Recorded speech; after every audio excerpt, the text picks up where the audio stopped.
That was a huge pleasure talking to Becky from San Francisco, who works as Senior EA at Salesforce AI.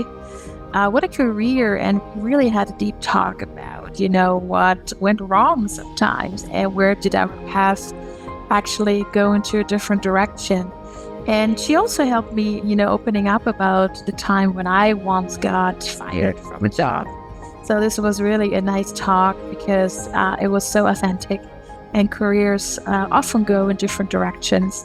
And Becky is a wonderful example. She runs the EA Social Club, so make sure you follow her and her team. Incredible work is done over there.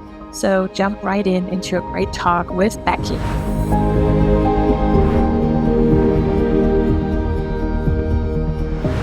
Here we are again, and I'm very excited to talk to this lady. We've never met before, but we have been following us on social media because she's also a wonderful advocate out there for our profession, and I'm very excited to talk to her and get to know her a little bit better today. But first of all, I have the huge honor of introducing Becky Kaapuni. Welcome to the podcast, and I hope I pronounced the name correctly. You did. Perfect. I am so excited to be here. I'm really glad that you reached out. Absolutely. And before we get to know you a bit better, where are you located right now? I'm in San Francisco. I'm always in San Francisco. I came here about 23 years ago and I've never left. So this is home base. I'm originally from Southern California. So I didn't go very far. I just went, 6-7 hours up north. So you really are loyal to your state. That's wonderful.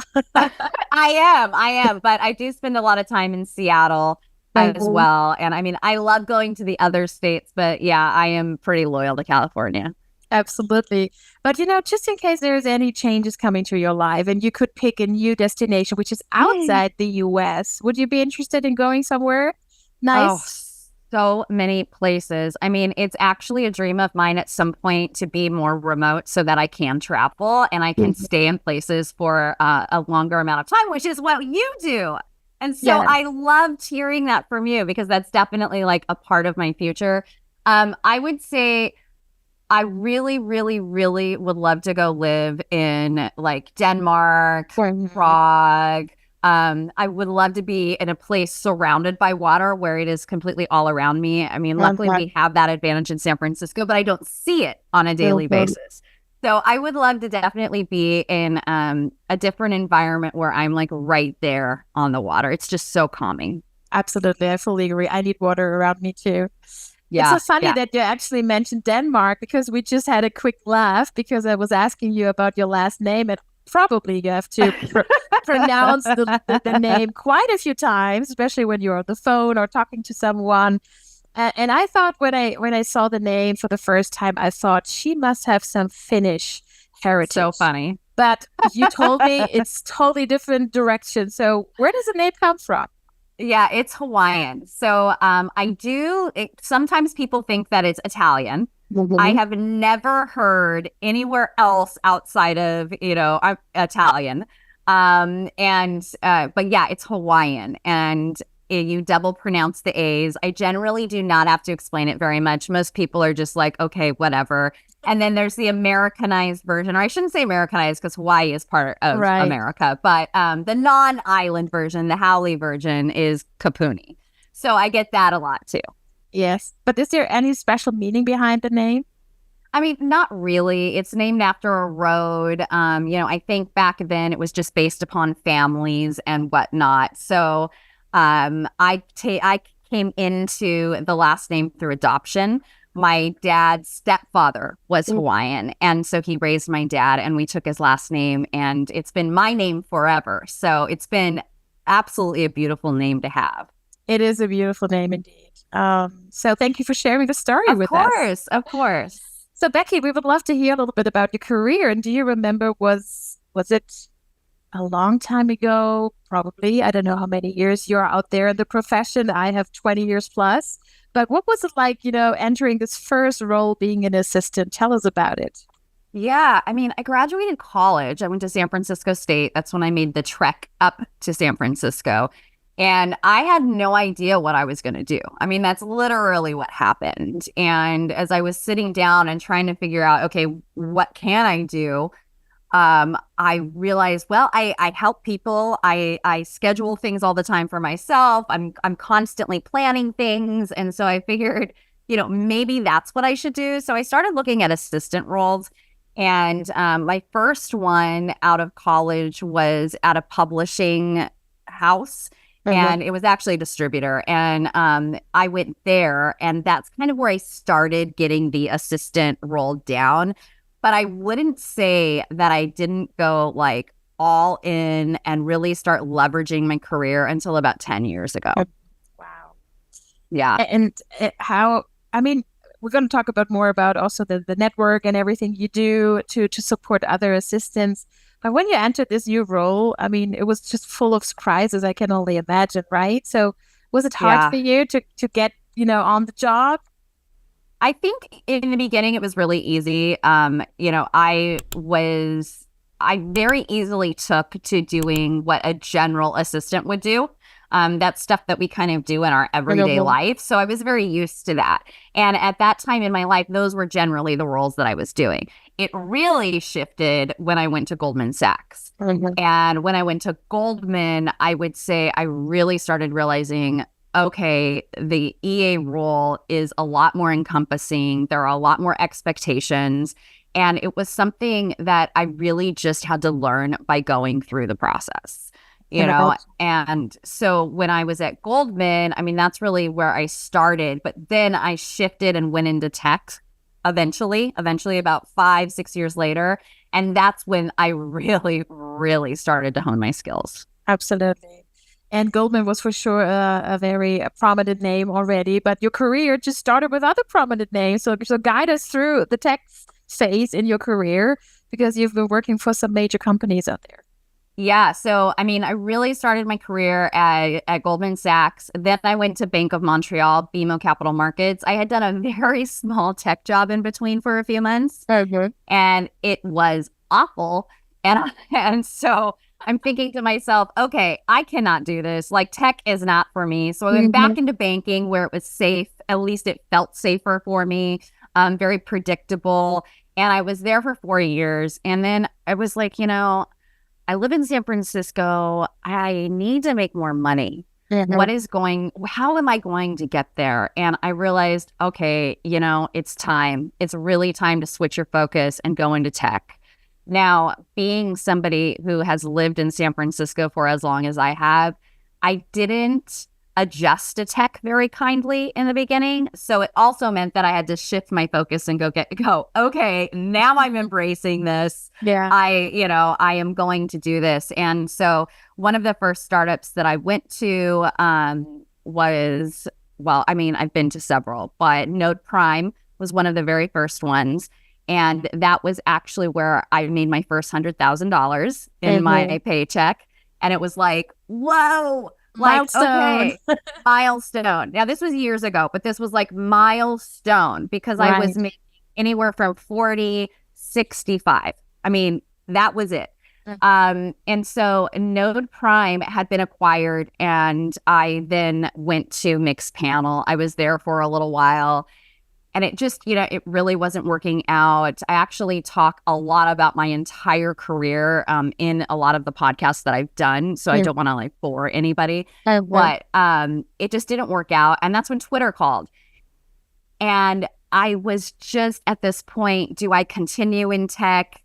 Do I go back? I mean, tech is really hard. Mhm. And I figured I would regret not going to Twitter.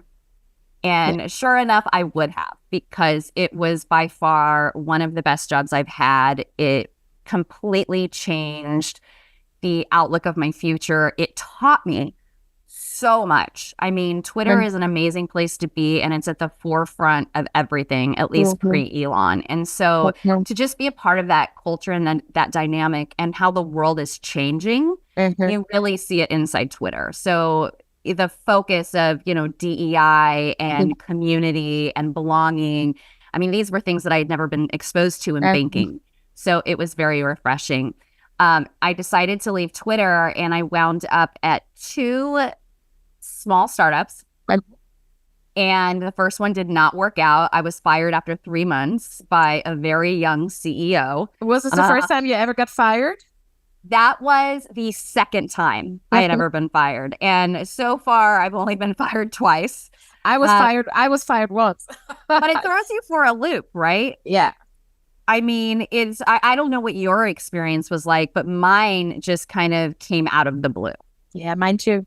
Yeah. And it's like, oh my God, what is happening here? And then you're getting fired by somebody who's in their early 20s, has never had an EA before, is just, it's unbelievable. And what I think happened in that is I think he was paying me more than he felt comfortable with. Okay. And that's really what it came down to. And so I wound up going into another startup because I needed a job, and it was one that focused on the longevity of dogs. So they're called Loyal, and basically their research is to increase the lifespan of dogs, but in turn, it's supposed to go towards humans in the future. So it was exciting, and I was there. I was doing office management. You know, I was the EA to the CEO. I wasn't reporting into the CEO. It was very startup-y. I wasn't being included in anything regarding leadership, just very, very different than what I was used to. But I was there. And then out of the blue, somebody that I had met 8 years prior called me and said, I'm at Salesforce.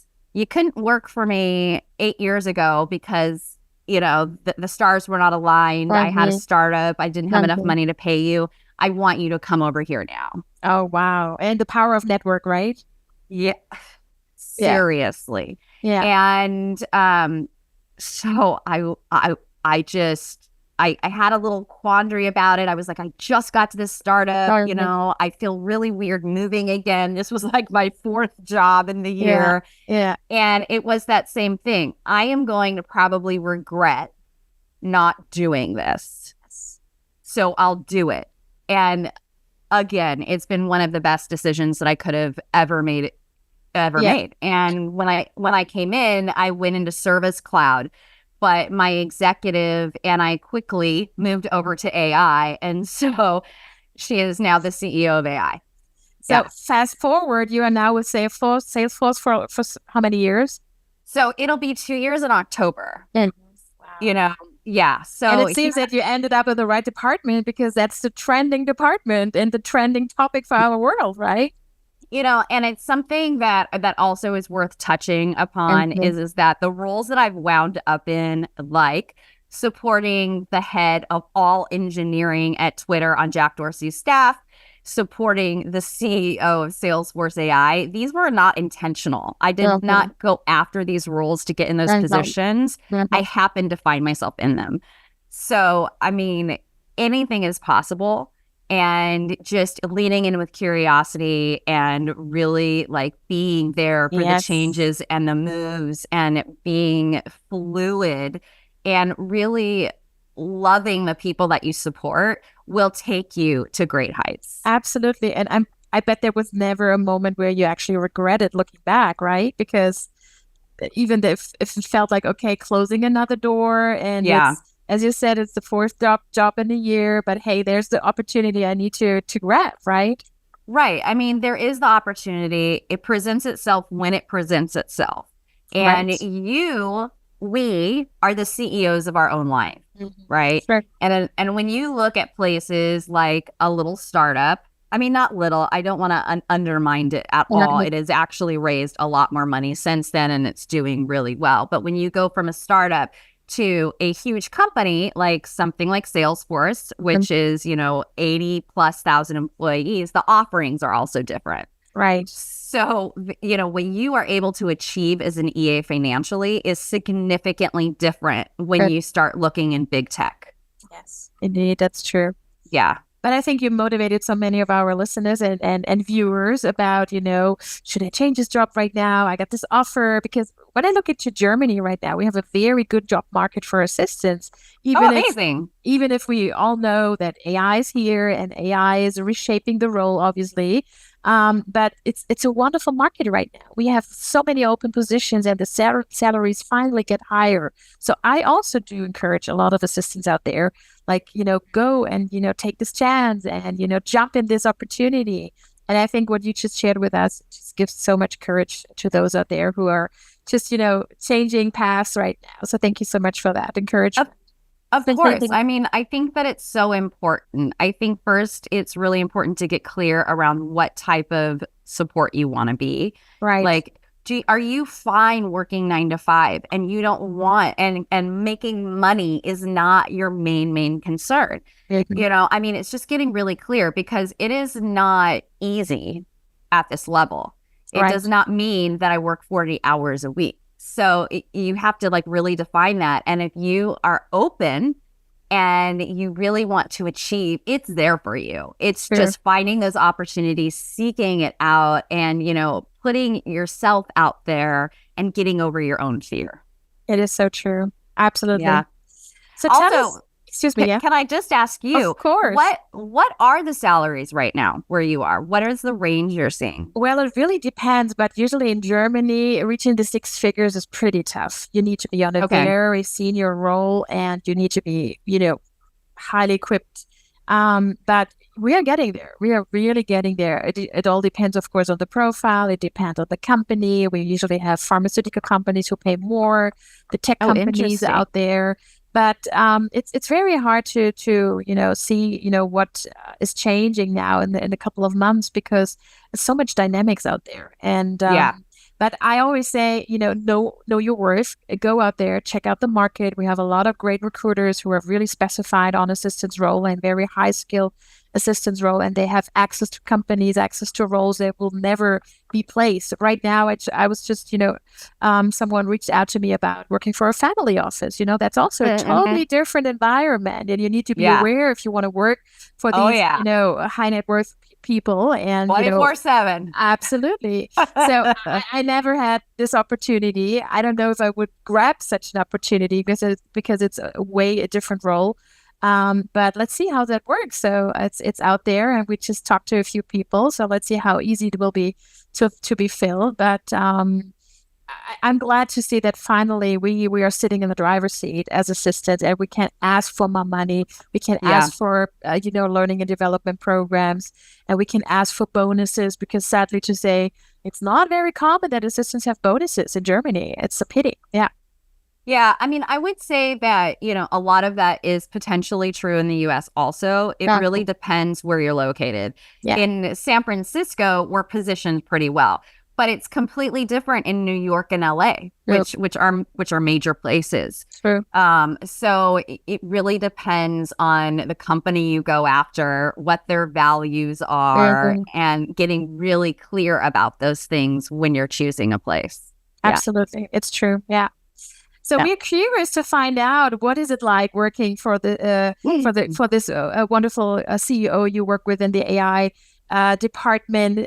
What is a typical day for you, if there's ever a typical day? What are the major tasks you are performing? So just give us a little glimpse into your role.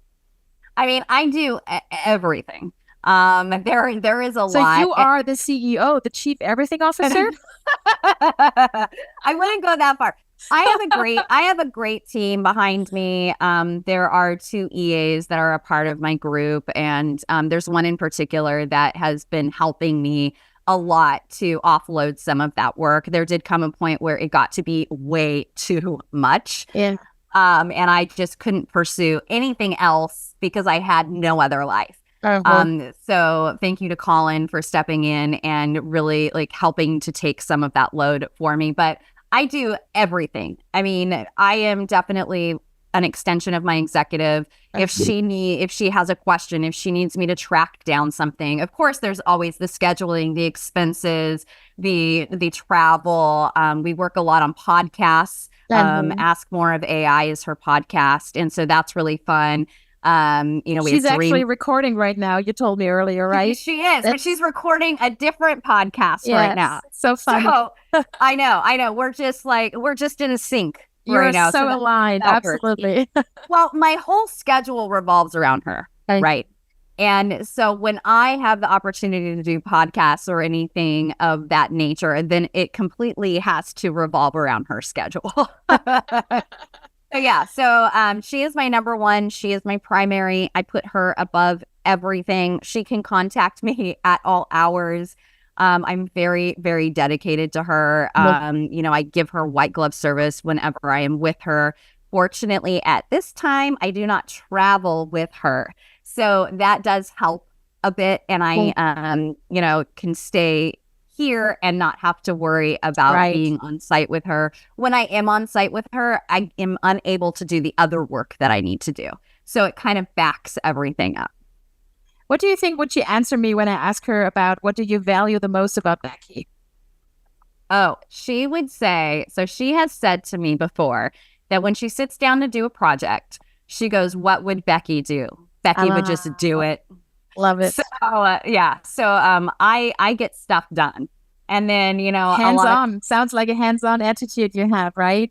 very much so. And sometimes she'll ask me for something and I'm so responsive so quickly. She'll respond back, "Are you AI?" And so that's kind of like her new thing that she's saying. Probably her biggest thing that she would say if she were to sit down with you seriously and talk about what sets me apart. It is not that I am the best EA. It is not that I am the smartest EA. I tell people all the time that I am not the best EA. But what I do have is that I show up. I'm, reliable. I lead with empathy. I absolutely put her needs first. I was recently speaking to Maggie Jacobs. Oh, wonderful. Yes. I'm actually having dinner with her in July, and she's actually coming to an EA Social Club event Nice. this month in New York. But I was talking with her recently, and she was talking about how there was a fire alarm, and she pushed her executive in front of her out the door.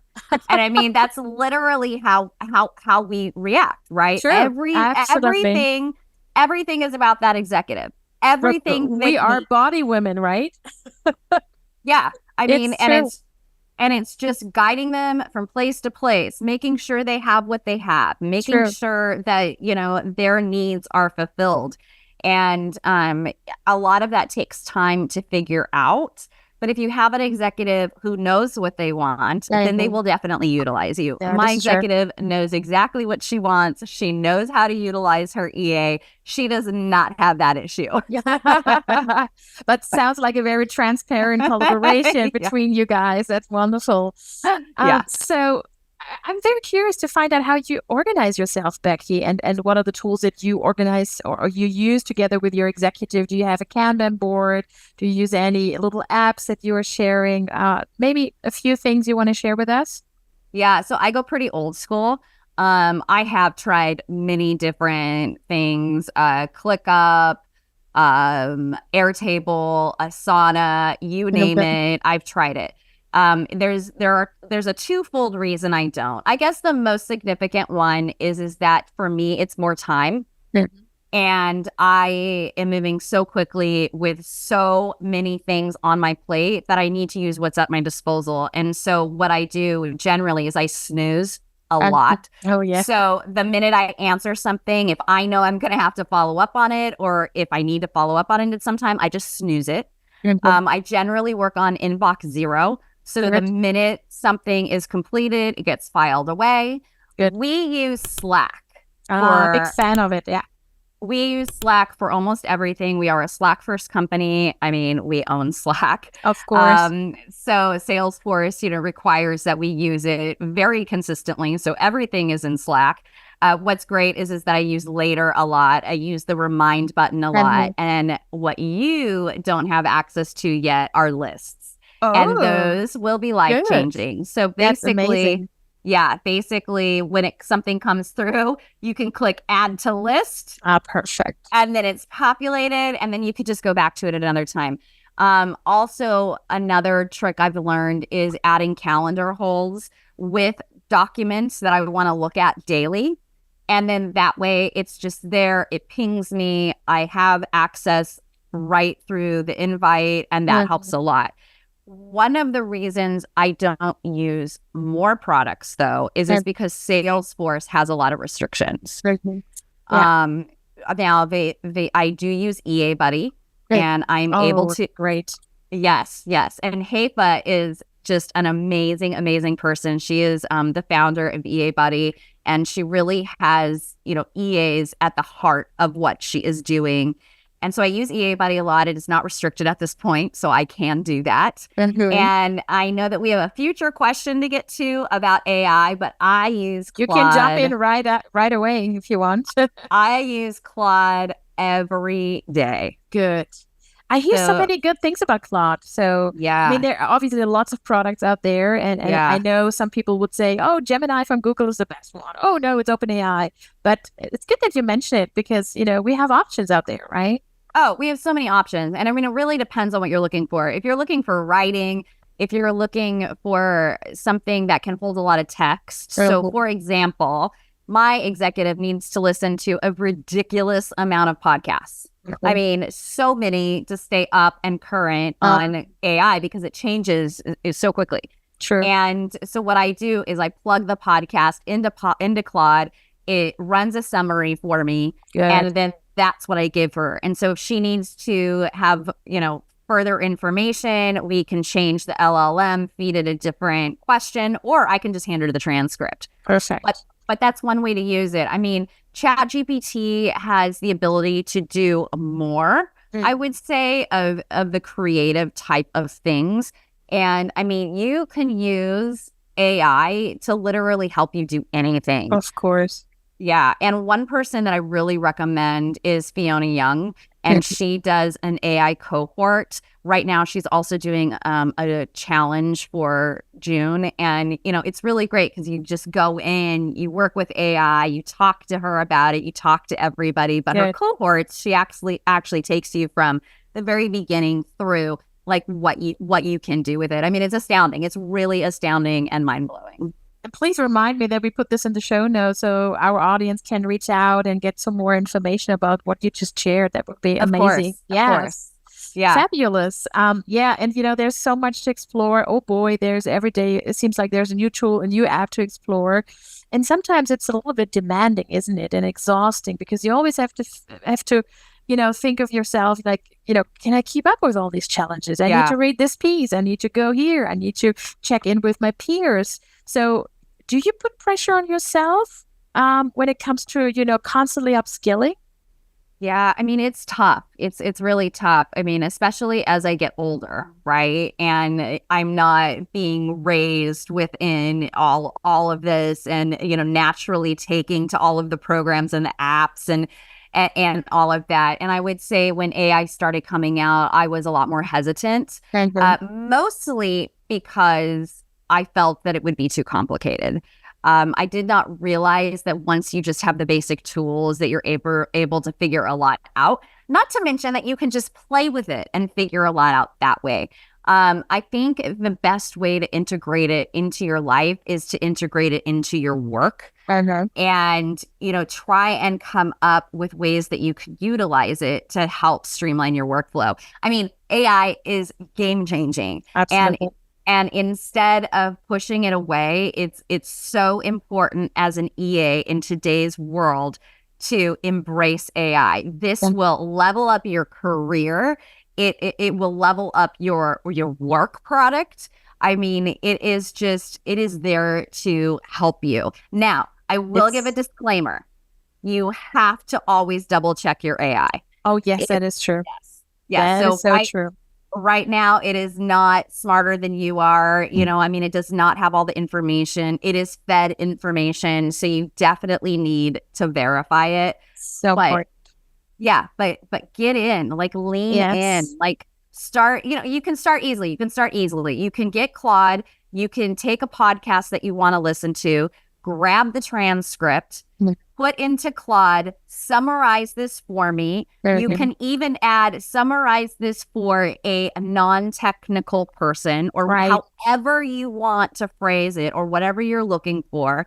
Add the transcript and it will just pop out your summary. So that is one easy thing that you can do to get started on AI. And then just start playing with it and figure out if there's ways that you can do things that would make it easier on you to do your work. I mean, it will create spreadsheets. It will put in recurring meetings. I mean, it will do all the things. You just need to lean in. Absolutely. And I'm so glad to see that a lot of assistants are just putting the fear away. They're leaning in, they're embracing it, they take the courses, and there's great courses out there.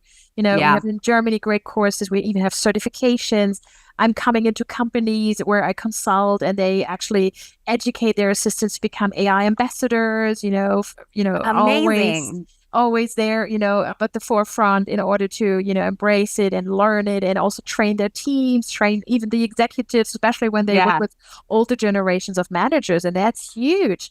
And I don't Oh, know yeah. if you have seen the latest AI report coming from Microsoft and LinkedIn, and the top group of, a profession that is learning AI currently, it's us. It's our profession that is on the top of the list. So we do see that a lot of assistants see the need to learn it and they go all in, right? And that's wonderful to see. And by the way, a quick reminder to everyone, listening to us, make sure that you add this on your LinkedIn profile, that you add your AI skills on your LinkedIn profile. I think that's a very, very important thing to do because you're enhancing your profile, right? And you're Yeah. investing. So why not putting it out? Do the storytelling. That's important. Oh, the storytelling is so important. In fact, today, I branding is everything. Okay. And it's very difficult for somebody like me who has never had to think of myself in terms of a brand. Okay. It did shift a bit with the EA Social Club, and then I Right. had to start kind of thinking around that. Plus, a lot of the work that I do in this space kind of geared me towards that. But one of the other things that I've learned is that just branding yourself in your resume, in your LinkedIn profile Yes. is so important because there are so many candidates. And by just, looking at a piece of paper or just looking on LinkedIn, I mean, there are so many similarities. So what sets each individual apart? And that's what, queuing in on that is about. Yes. So building your Yes. brand, your story, how you tell your story, and including all the pieces on your LinkedIn to build that out. It's so important to be seen. Yes, absolutely. And speaking of the I always want to say AI, I don't know. AI Social Club, the Yeah. EA Social Club is Yeah. way, we've been talking too much about AI, which is for sure a trending topic. But since you mentioned it already, of course, we want to hear more about it because I can only imagine during your gatherings, the AI topic is very present, probably, right?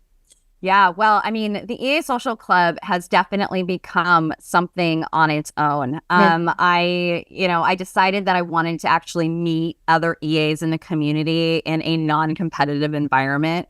I found that by meeting with people in the office,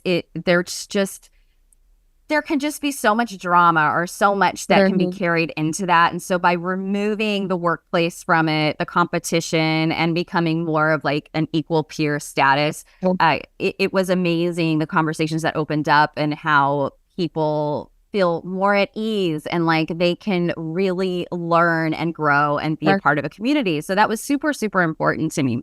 What I didn't realize is that it was kind of missing across the world. And people across the country and the world were saying, we need this, we want this. And so I was, I said, New project. Okay. So what turned into what was a very small project has become its own company.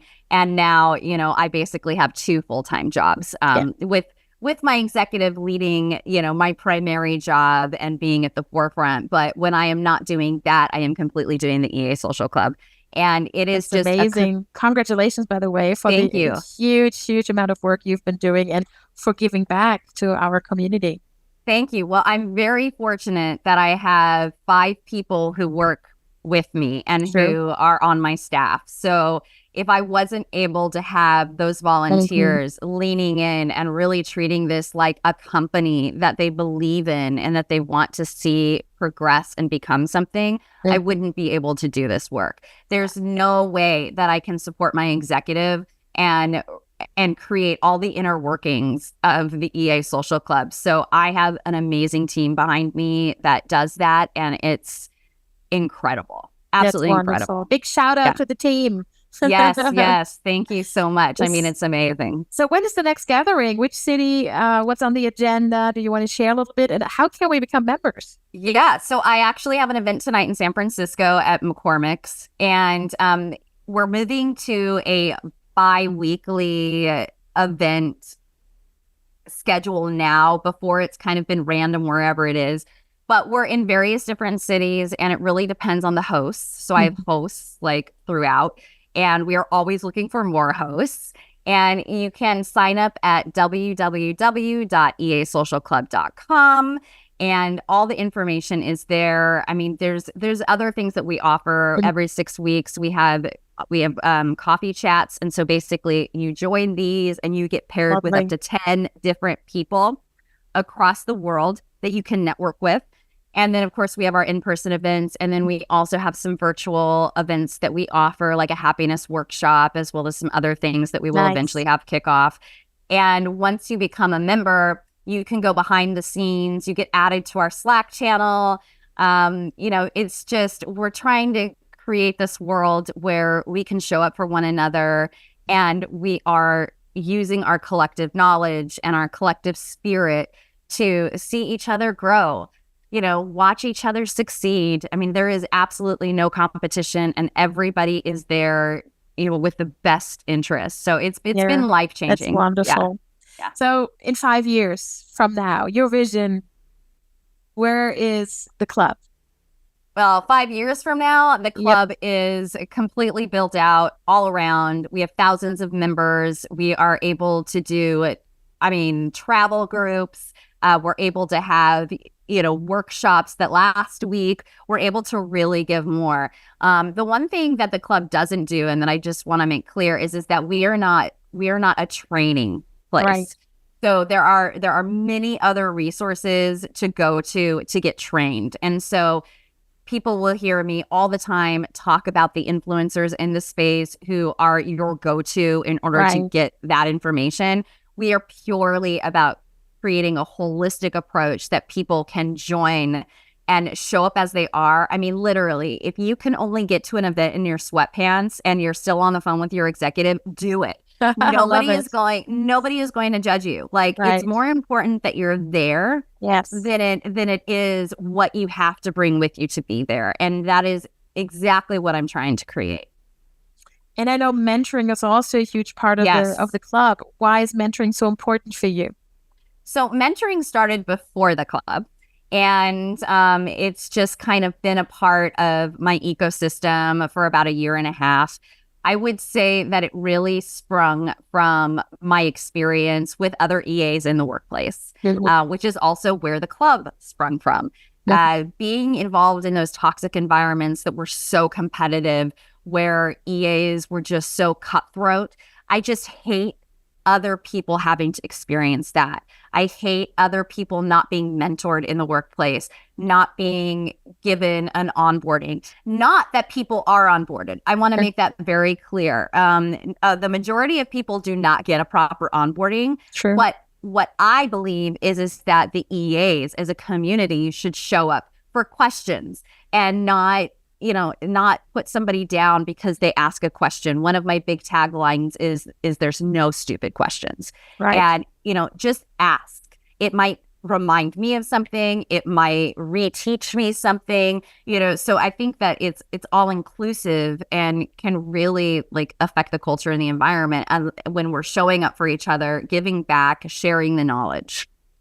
Wonderful. It's such a great initiative you're running together with your team. So people sign up, join the club. We make sure to put everything necessary in the show notes. I think it's wonderful what you offer. So thank you once again for doing that. Yes, of course. If I put myself back in the shoes when I got fired, first time ever, I wish I had a mentor. Yeah. So you went through similar things. Yeah. So how was it for you back then? How did you get out of this situation mentally? Because always you are looking for the guilt on yourself. Like, what did I do wrong that I got fired, right? And you've been sharing the story with a very much younger executive. But how tough was it on you? And was it really getting you mentally? Yeah, I mean, I've been fired twice. And so the first time, it happened out of nowhere, literally. And I went into the executive's office. He said, "So I'm sure you can tell things aren't working." And I was like, "What?" Like this, there had been no feedback. We'd only been working together for a couple months. There had been no feedback. Right. I wasn't put on a PIP. I mean, there was no discussion. I mean, that was just it. Well, And it was really, really hard for me back then. I was definitely in a different place financially. I was very concerned about how I was going to make it, how I was going to pay my rent. And I also spiraled like, okay, maybe I've had this all wrong. Maybe this is not the career for me. What is wrong with me? I obviously don't know how to do this. I didn't have any other options at the time. There's never been anything that I felt I could fall back on. So I just kept moving forward, but my morale was completely shot. But that's when Twitter called. And that's when I went to Twitter. And so my life changed after that. My second firing with a young CEO, I was with him for 3 months. And that was equally hard because I had left Twitter for him. Now, granted, Elon hadn't come in yet. Yeah. And Elon came in, I mean, literally maybe 2 months later. So in hindsight, it was probably the best decision. Right. But I didn't know that at the time. Right. And so here I am, I'm fired. I took this chance. I left the company that was giving me everything. They were giving me the 401k. They were giving me stock options. I had ESPP. I was working hourly. I mean, all of these reasons. And again, it put me in a downward spiral. And I was thinking, geez, okay, maybe this isn't for me. Again, here I was, this is not for me. My morale is shot. And that's when I went to Loyal. But, it's really hard to get out of that cycle. And the only thing that I can say, having gone through it, when I look back, is that, first of all, both firings were the best thing that ever happened to me. Secondly, I did figure a way out by just moving forward and to keep going. Yes. Third, I wound up getting hired by Salesforce eventually, which wouldn't have mattered where I had worked, when I had been fired, or anything to that capacity, because I had met her 8 years prior, which is why networking is so, so, so important. So true. And then, by getting into other roles, working with other executives, working with other EAs, it's different in every single environment you go into. And just because you're having a really difficult time after a difficult time, finding somebody who you really connect with, it doesn't mean that all hope is lost. It's a lot like dating, and unfortunately, we don't go through a very long dating process before we commit to a company. But then I kind of look at that now as the engagement, right? So how long does that engagement last? Right. So if it only lasts a few months, 6 months, a year, then it just didn't work out. But if it goes beyond that, then okay, we're marrying into this. True. Absolutely. And, the important thing is to be patient with yourself, to realize that so many other people are going through this as well. Use your resources like LinkedIn to talk about what you're going through, what you're feeling. Hire a coach, like whatever you need to do. I will say that I think working with an EA coach during this time is better than a therapist. And the only reason is because the EAs will know what you've been through. True. They've been there. Absolutely. And that's why I offer coaching. And honestly, I also want to stress that please never, ever doubt on your growth mindset, because in many of these situations you just described and I went through when this happened to me, I was so in my fixed mindset, Yes. I'm not enough, totally doubting on yourself. But, in your case, you're the best example for this amazing career, that there was like always that next door waiting for you. And there's always a reason, but never ever doubt on yourself, because sometimes it's just not meant to be at this phase in your life where you're in. And so, I mean, I took also so many learnings out of it. And again, I was just fired and a headhunter called a day later, right? And so my next path started. So everyone out there, who's listening and going through similar situations, always reach out to Becky and myself because we've been going through this. And if you need support and help, we're there. We're happy to listen, of course, right? Yeah, absolutely. And, the fact that you bringing up growth mindset, that is so important. It's actually one of the values of the EA Social Club because very good. It's so important. And so just having a growth mindset, leaning in with curiosity. Mm-hmm. I mean, we commit ourselves so quickly to roles and they doesn't mean that they work out. I have had more bad executives than I have had good executives. I think that is just part of the process. Yes. If you think about in life, who are your Yes. friends, who are not your friends? True. Who sticks around with you, who doesn't? And unfortunately, a lot of times jobs are transactional in that way. They are not your family. Mm-hmm. They don't think about you during the times that people think about you. The people that care about you are invested in your life. And so there has to be a degree of separation to that, Absolutely. Well said. Thank you so much for sharing that with us. And of course, we already come to an end. Cannot believe I could have been talking to you forever. But of course, we want to get to know you a little bit from your private side. So when you are not oh my gosh, with the Salesforce, when you are not with the social club, do I have a private side? I was going to say, I know it's going to be some tough times because you do have these two full jobs. But what makes you happy? Where do you get energy from? What do you enjoy outside of work? Yeah. So I do not do a lot outside of work. I do 3 hours every Saturday of stained glass. Nice. I cannot be on my phone. I cannot be at a computer. I have to completely not be involved in work whatsoever because I'm cutting glass. Okay. Wow. So that's what I do.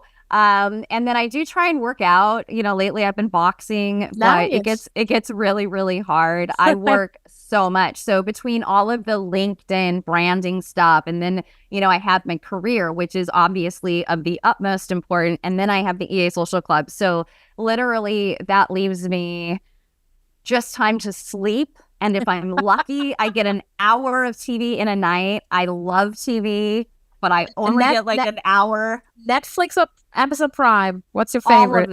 All of them.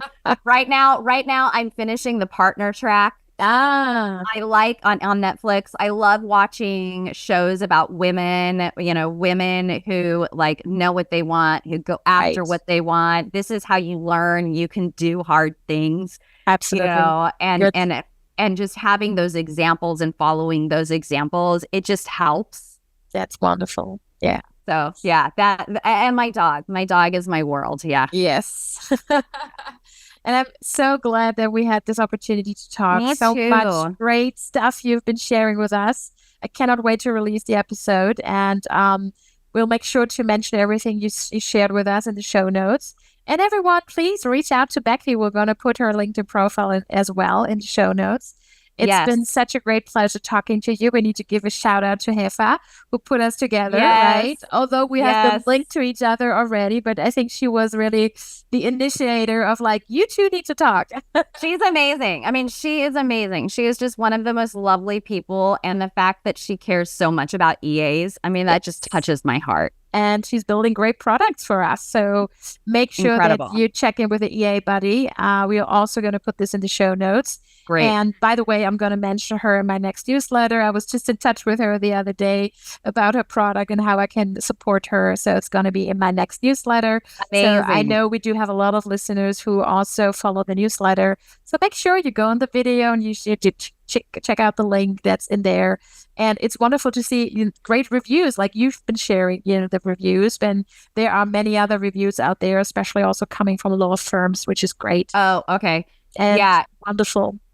Yeah, I mean, it's been really great to have EA Buddy, especially since everything is restricted at Salesforce. So it's the one that I can use. That's good. And I mean, any way that you can bring in a tool that's going to help limit the time that you have to spend on something is amazing. Absolutely.